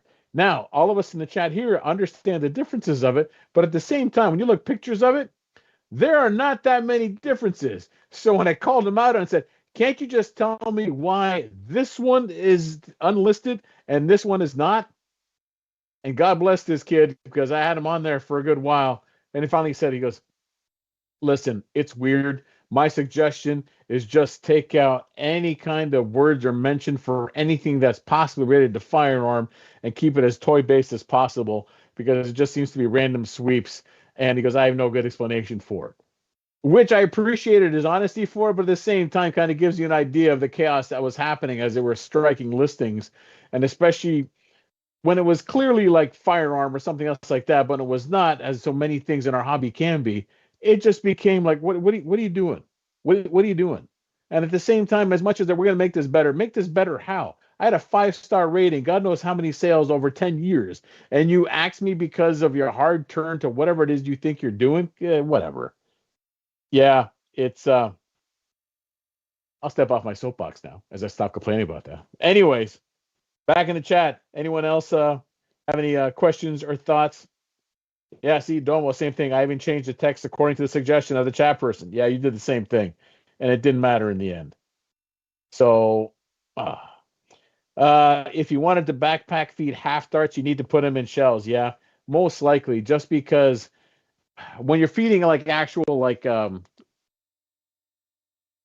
darts, which are shell-like, because they are foam, to be able to push that many through a belt-fed system, the foam is not rigid enough to support the pressure to therefore like push it and link it through. So it's got to be in blasters like that.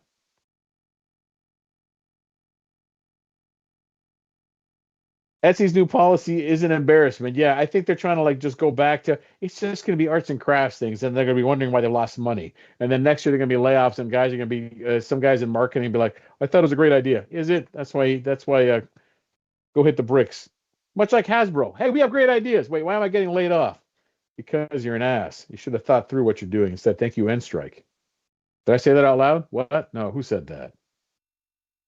Oh. And truth, Respawn Blasters, we are getting new hobby shops out of it. And again, that is part of the goal of what the World Foam Alliance is, man. We want to make this grow. We want to have more shops. We want to have more options. We want to have more people involved. It just keep growing it. Just keep growing it because you get different perspective, different ideas, different people, more collaboration, more thinking out of the box, more bigger things and crazier things can happen.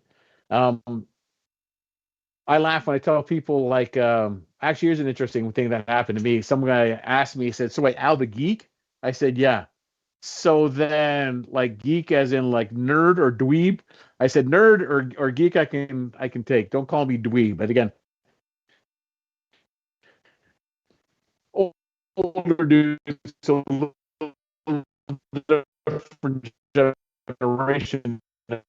Trying to explain to them popular culture. And I said, we are the dominant class. We are the dominant. I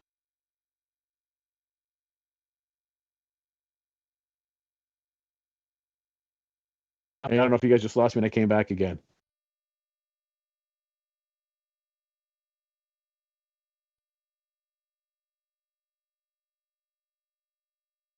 Inches from it.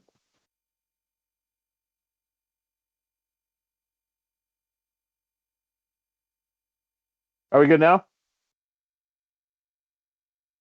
Dude, I'm literally like 2 feet from my Wi-Fi. Anyways, I'm gonna go yell at somebody. I did. I went into a tunnel. You know what? It's my Wi-Fi that's struggling, so I just switched back to cellular, even though I am literally 2 feet from my router. It's like whatever. I'll figure it out. Maybe I'll just throw something at it.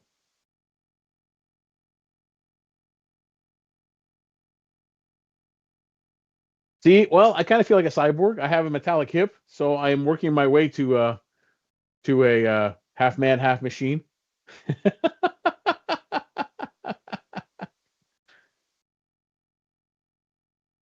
Andy work. This is true. What is needed is a dedicated Nerf Etsy like Netsy. The community meeting, will create our own online sales point.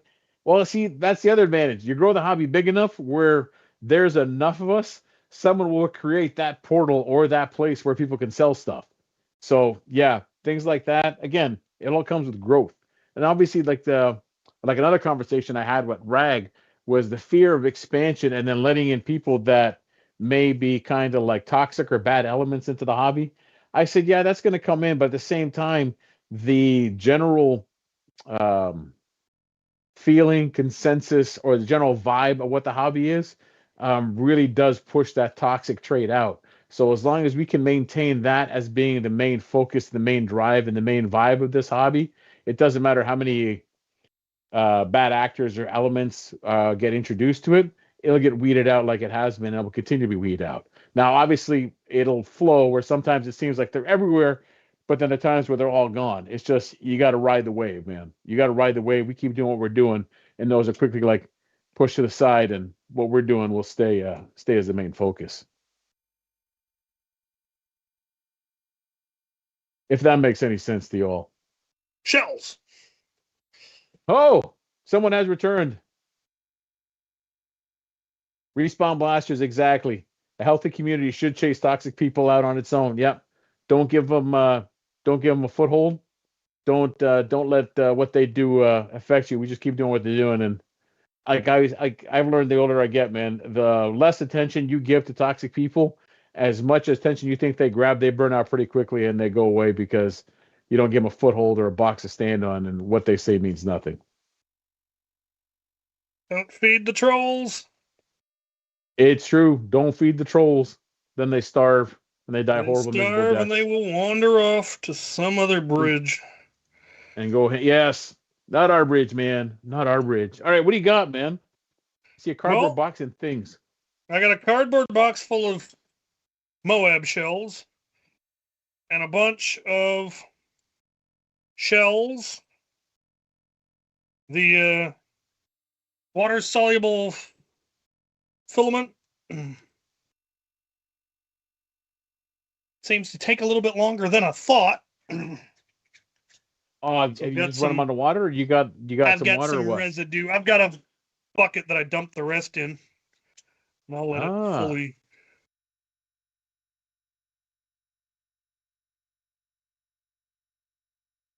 You want to tell people about the water-soluble filament for those that are following along at home that do not know?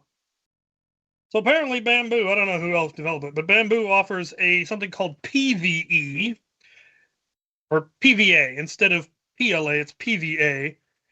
And it is a water-soluble filament that is intended for use as supports.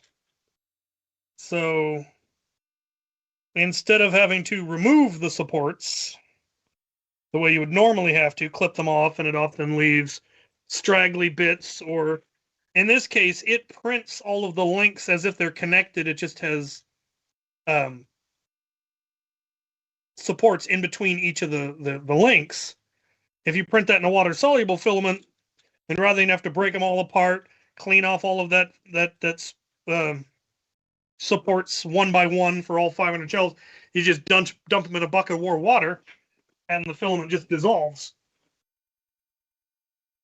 And then you're just left with the clean PLA, and it definitely printed them nicer than when I printed them with regular supports. Definitely cleaner. So here's nice. So the stuff works.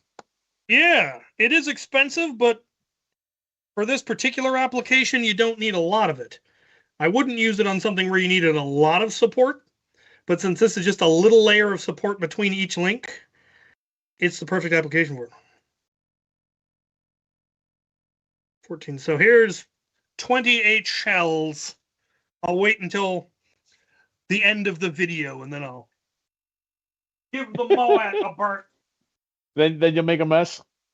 Then I'm going to try to figure out how to catch it, but yes. I will make some noise. Raining shells, man.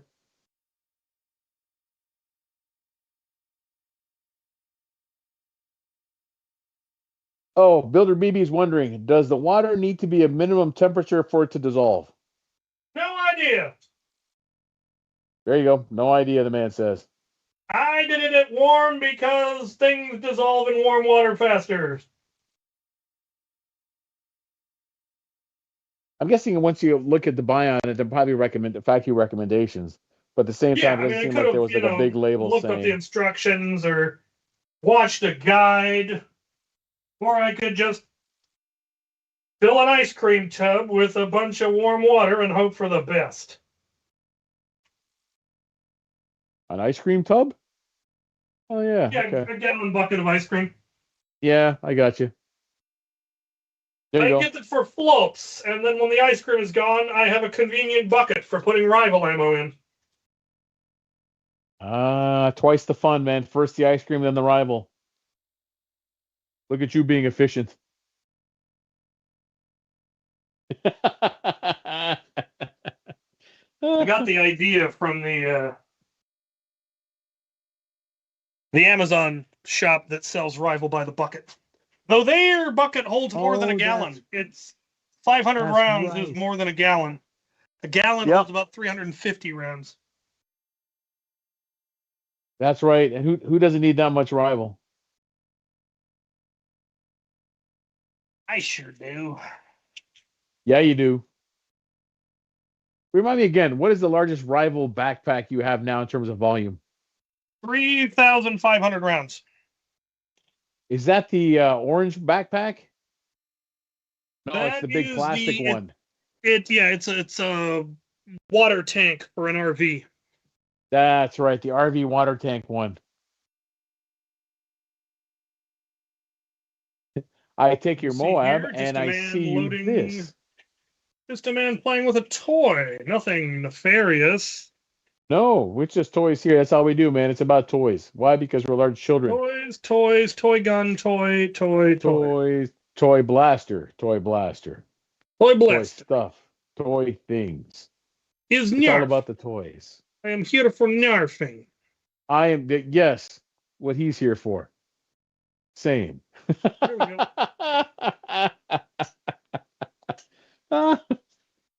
So the year's running out, my friend. Do you have any other events planned you're going to go to this year? Well, I'm trying to work out an event in Phoenix, Arizona. Oh, what do we got in Phoenix? A root beer store that has about 15 root beers I don't have. So I'm looking for an excuse, any excuse, to go to Phoenix. And there is a dart club in Phoenix. And they do tend to do their nerfing in the winter because that's when it's not horrific in Phoenix. And all your printed blasters won't melt. Yeah, exactly. And Rocket has family in Phoenix, so that's right. Yes. If I go, I'm hoping I can drag him along. We'll see if that works out. I don't know. Because they keep not giving me much notice. Like the first time I reached out to them, like, yeah, we got an event this weekend. And you're like, I need more than 3 days notice to fly to Phoenix. But wait, don't you have a private jet? You're a big YouTuber. You would think. And then all the other, they're like, hey, we've got an event this weekend. That's Small Madness. We've got an event this weekend. That's the next Forced event. You guys have to cancel too because of weather, right? Yeah, we got rained out. We got rained out hard. There was flood warnings.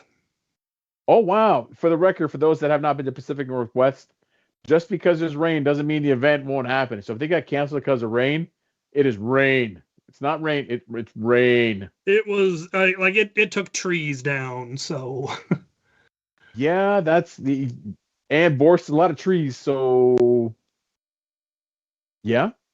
No, it was not good. Australia is still on my list. Yes.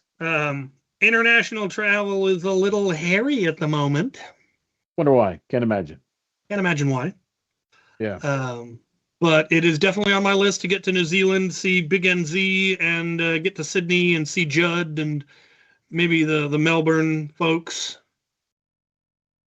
I have a lot of family in Melbourne. Let me know when that happens. I might go. All right. I have a ton of family in Melbourne. That's a long flight, man. So but you know what? I flew with oh my God, the Australian airline. My brain just went blah. Major one. Someone correct me. Anyways, the point is you fly with the Australian airline. Why? Because they know it takes a long time to get anywhere just to leave the island. And so the continent. So as a result, they make sure their planes are comfortable, even in economy, because they know there's no such thing as a short flight. Qantas, thank you, Builder BB. Yes, I flew Qantas. And you know what? It was economy. And let's face it, I take up a lot of real estate. And I was comfortable, man. I was comfortable. I did not complain. I even had an inside seat, and I didn't have to do this. Nice. I sat back like this and slept. So yeah, unless they've gone in the tubes in the last 5 years, I flew Qantas and was very happy. And I realized on my flight back, if I took United, the 777 I would have been on, especially in the economy, I've been on jacked, crappy old buses that had better seats than United Economy on the 777 that would have flown for 16 hours. I would have guaranteed ripped the seat out and beat somebody, if not myself, to death with it. Because like rocks would have been better.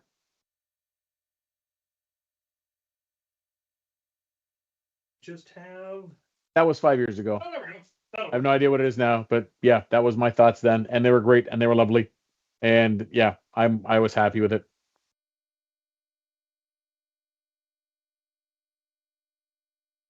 Nerf Penguin, by the way, says don't forget them in Adelaide. He has a whole club that will want to meet you. Hey, yeah. People want to meet you? No, I can't imagine why. What do we get?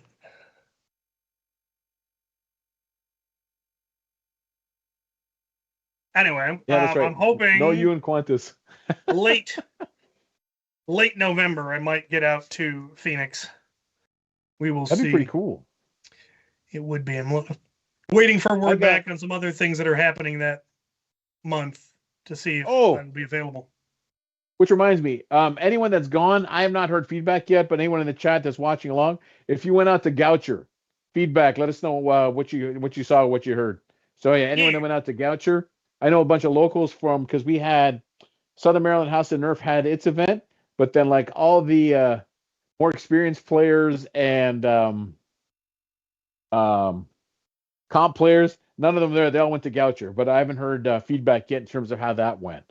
I think overall I've heard good, but again, I don't know any details. Me personally, for us, I'm not going anywhere for events.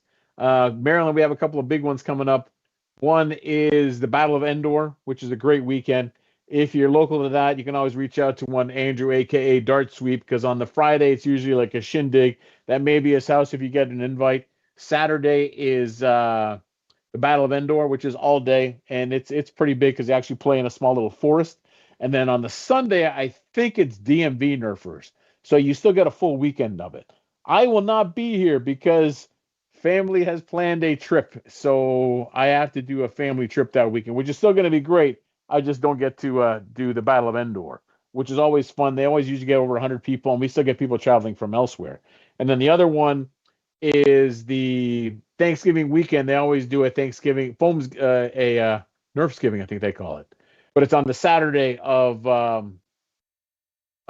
Thanksgiving, and it's against Southern Maryland House of Nerf, and it's the last one they do for the season. You're right. Should we give it a go? 943. This is set at 2,000 rounds a minute. For this toy, that is one crazy toy that you got, man. That shoots darts, rounds. Foam darts and toys.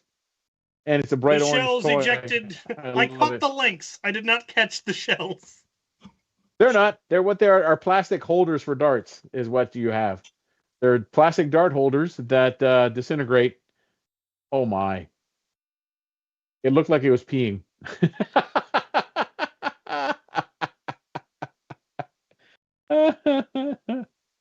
off of there. There we go. Now I gotta pick up all the shells. Oh no. How many did you just run through there, by the way? 28. Just like that, man. It was less than 1 second of fire. And it was empty. And we're still on, so this is good. Well, the rumor is it's only a problem if you do it in the first half hour. Apparently, but then also this is still a toy, so that helps. It is a toy. Yes, Builder BB has named it correctly. self-disassembling dart holders. Take that, bot. And the rate of disassembly is pretty quick. All right. What are you doing? Reassemble.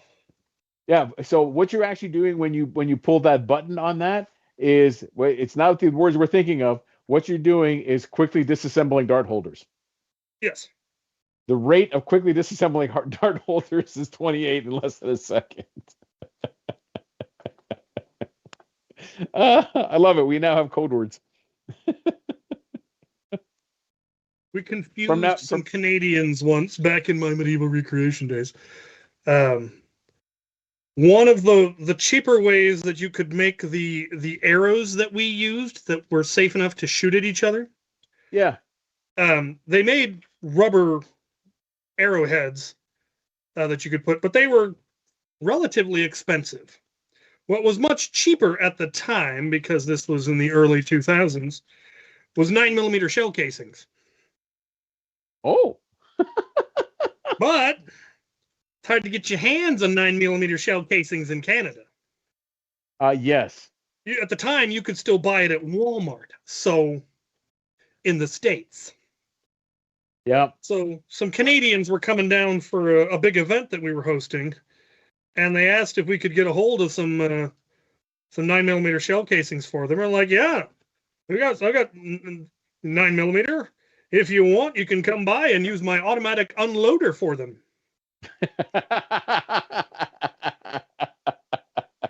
My automatic and it took unloader. them a minute or two to figure out that they were being invited to go to the range. And then they got real giddy. Yes, I can see real that. Giddy. Yeah. The opportunity for automatic unloading is not that available north. So I support that. There were a couple of fun options. At the time, Sergeant Major Kyle of the crew had an L1. What? Oh. Sergeant Major had an L1 A1, which is the Stormtrooper rifle. Yes. But he had the extended banana mag. Oh my. And that was just fun because you felt like a stormtrooper. Am I missing a link? I think I lost a link somewhere. The missing link. We found it. Oh no, I added one more. That's why I've got one more. I added one more. Now let's go with the missing link. Humanity wants to know. 13, 14. Yes. No, I don't have a missing link. I have an extra link. So yeah, that is less than 1 second's worth of ammo. Oh, by the way, quick question. How much was Mall Madness? I want to say the ticket was like $58. So that's good, man. That is, yeah. For everything they do and what it is, yeah. Yeah. That is very reasonable. Absolutely incredible. And we could have more events like that, but they cost money. It's the only way to get the venue. It's the only way to get the amount of equipment that they bring. They bring so much stuff. All of the props for all of the classes, for all the zombie perks, for all the human perks, all the MacGuffins for the missions, all of the cover. They bring in hundreds and hundreds of cardboard boxes. Yeah, because you gotta. It's the only way. Yeah. I tried chronographing it. It's hard to get it to read. It shoots too fast. But I was able to get one clean reading, and it was 81. So it gets about 81 FPS. It's not a powerhouse of a blaster. That's not what it's designed to be. I have no doubt that once it gets into the mainstream of our hobby, people will find ways to make it more powerful.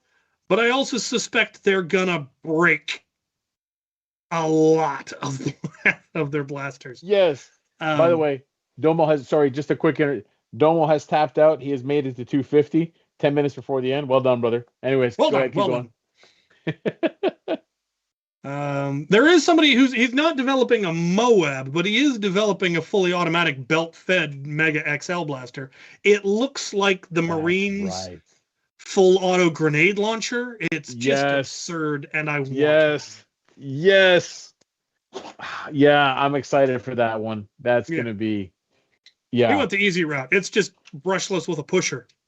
Yes. And I think the shells hold, or the darts hold the shells, or hold the links together. So it is disintegrating link, but it just pushes the dart out into the flywheels. And similar to the MG42 or the saw that I have. That now I have a printer that could probably actually print the shell or the links for it properly. Yep, I think you're right. It is 6:50 where I am. 9:50 where I am, Eastern Standard Time. We live on different parts of the country. Yeah. Basically a Nerf Mark 19. Yeah, kind of. Ooh, Canadian root beer is good. It is. By the way, I can probably show this because it's just a toy again. So that's the new one that without the attachments on it. Yeah, that Out of Darts is making. This was the Rag Special. I forget what it's made, but it's essentially what the Solo is, but just a bigger, bulkier version, and it's got interchangeable heads. Yeah, it'll take any of the Proud Papa barrels, right? Yes, I got one when I was at Rag, and this thing is I like it.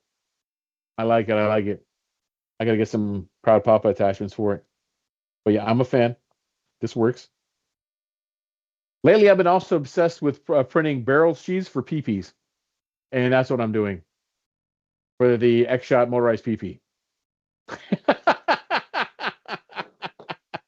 I got mine looking how I like, and now that we're at 8 minutes left, I could probably show it. Quickly show the toy that you have, but be careful with it. It is still a toy. It is a toy. This is a toy. Ugh! Parts falling off of it. That's not good. Your toy is disintegrating. Solo built into rotating pepper box. See, that's a great idea, Builder Baby. I like it. Get back, I likes it. Wretched part. There we go. He's wandered off into his. Oh yeah, that'll get us in trouble. Drop that one now. Oh yeah, I like it. That's good though. It looks nice. Yep. With all the extra pieces and stuff for that toy, it's fantastic. Yeah. It's a very nice toy. This toy that I have here. But the Put it down. magbo keeps popping off. Put it down. Put your toys down, sir. Keep your toys out of the tub. Now we're testing fate. We got 7 minutes. They can shut us down. They can, but it's the after penalty if there is any.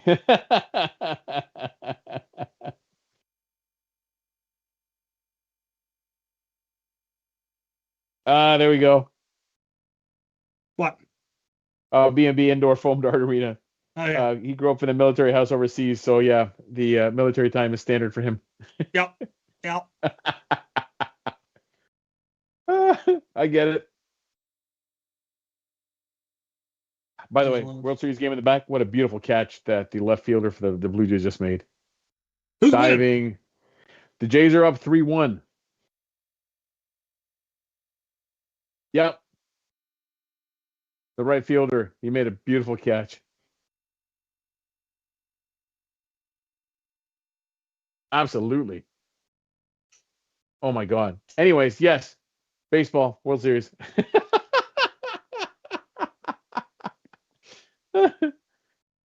All right. Is there anything else you're working on, Alexa, that you want to hint of or talk about or not tell anybody about? What else have I been working on? No. Perfect. Well, you've been busy with the Moab and everything else. Rockets supposedly the heads for my small rockets were supposedly delivered last Wednesday. They didn't get delivered to my place. Check the neighbor, kids. See if they're screaming at you and throwing at each other. Well, apparently there's a number of houses in Vader that are 1025. Vader's not that big. What the hell? Yeah, but there's one apparently on F Street, and I think another one on G Street, and so apparently there's been a rash of stuff getting delivered to the wrong place, and I don't even know that this was delivered by USPS. I have no idea what carrier delivered it because it came from overseas, but I need to track it down, or I need to find a new source. Yep. Because I really want to make those little rockets because they will be perfect. They will fit on anything that can fire Mega XL. See, that is good so stuff. I'll be able to use them as rifle grenades. I will be able to use them on Tier. I'll be able to use them on Ire, and they will look like tiny Titan rockets. I like that. Tiny Titan. Little tiny toilet. Sorry, I couldn't resist. Curse you, tiny toilet. Worst case scenario, knockoff demolisher rocket heads are exactly the right size. But that would make, well, I already have all the materials and I can't get any more of the materials because the company went out of business a month after I found them.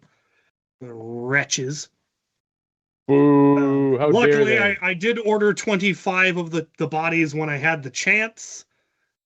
And I'm so very glad that I did because that'll keep me going for a while. But I need to find heads.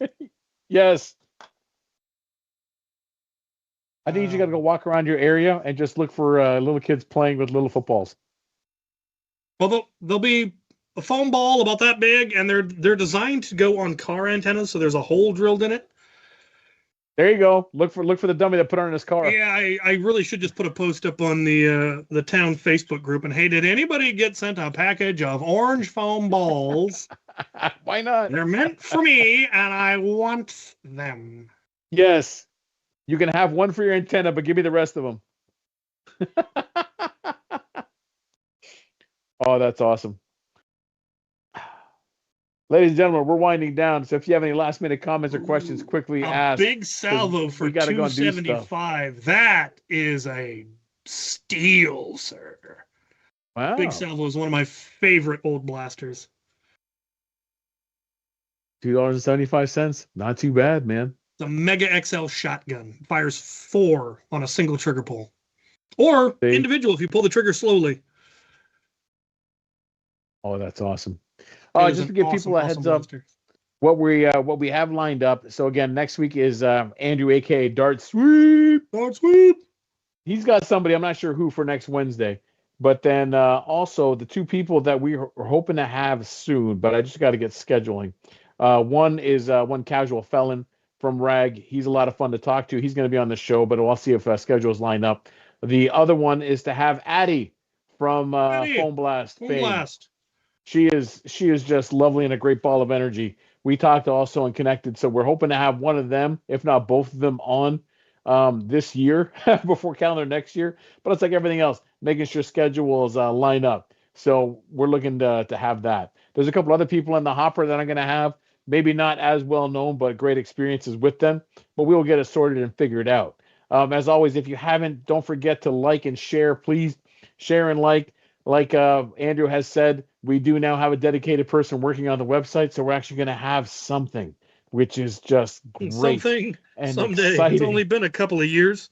It's only been a couple of years, but thankfully we got somebody doing something soon. So this is what makes me happy.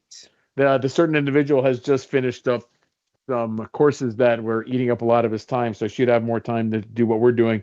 Anyways, that's enough of me oversharing what's going on with that.